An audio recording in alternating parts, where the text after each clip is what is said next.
চীন দেশের সবচেয়ে অসাধারণ ড্রোন শোগুলোর মধ্যে আপনি একটির সাক্ষী হতে চলেছেন। তার আগে মূল ভিডিওতে যাওয়ার আগে চ্যানেলটিকে সাবস্ক্রাইব করে নিন। ৭,৫৯৪টি ড্রোন রাতের আকাশকে আলোকিত করে তোলে। দেখে মনে হয় এগুলো কোনো ড্রোন নয়, মনে হয় এগুলো বড় কোনো একটি ডিসপ্লে, যা দ্বারা সব ধরনের অ্যানিমেশন বা পিকচার প্রদর্শন করা সম্ভব। এ প্রক্রিয়ায় Guinness book of world record করে অনেক বড় ড্রোন দ্বারা তৈরি এই ডিসপ্লেটি।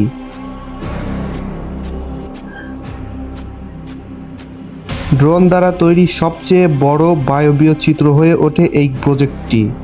চীনে এর আগেও একটি ড্রোন প্রজেক্ট তৈরি করা হয়েছিল, তবে আগের তুলনায় এইবার শোটিতে ড্রোনের সংখ্যা দ্বিগুণ করা হয়েছে।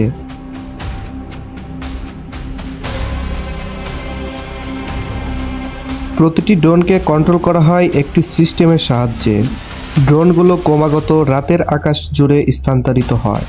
ড্রোনগুলো রাজকীয় ড্রাগন, বাঘ, সিংহ সব ধরনের প্রাণীর চিত্র সহ বিভিন্ন ধরনের অ্যানিমেশন প্রদর্শন করতে পারে। এছাড়াও শহরের ফুল এলিয়া এবং ঐতিহ্যবাহী নৃত্যশিল্পীদের চিত্রের সাথে ইয়ামানের অন্যান্য সংস্কৃতির প্রতি শ্রদ্ধা নিবেদন করে।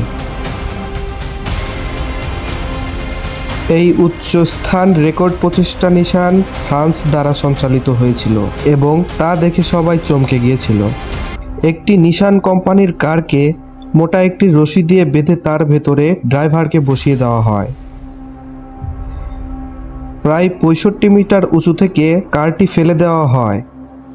কারটি বেঁধে রাখা দড়িটি খুবই শক্ত হওয়ার কারণে দড়িটি ছিঁড়ে যায় না। দড়িটি অনেকটা রাবারের মতো হওয়ায় কারটি সরাসরি মাটিতে আঘাত করে না, তাই কারটি অক্ষত থাকে। তবে যে ঝাঁকুনিটা লাগে সেটাতে ড্রাইভারের অনেক ক্ষতি হওয়ার কথা ছিল, তবে ড্রাইভারকে অত্যাধুনিক সিট বেল্ট পরানোর কারণে ড্রাইভারের কোনো রকম কোনো ক্ষতি হয়নি। কার এবং দড়ি অক্ষত থাকায় সব কিছুই অক্ষত ছিল।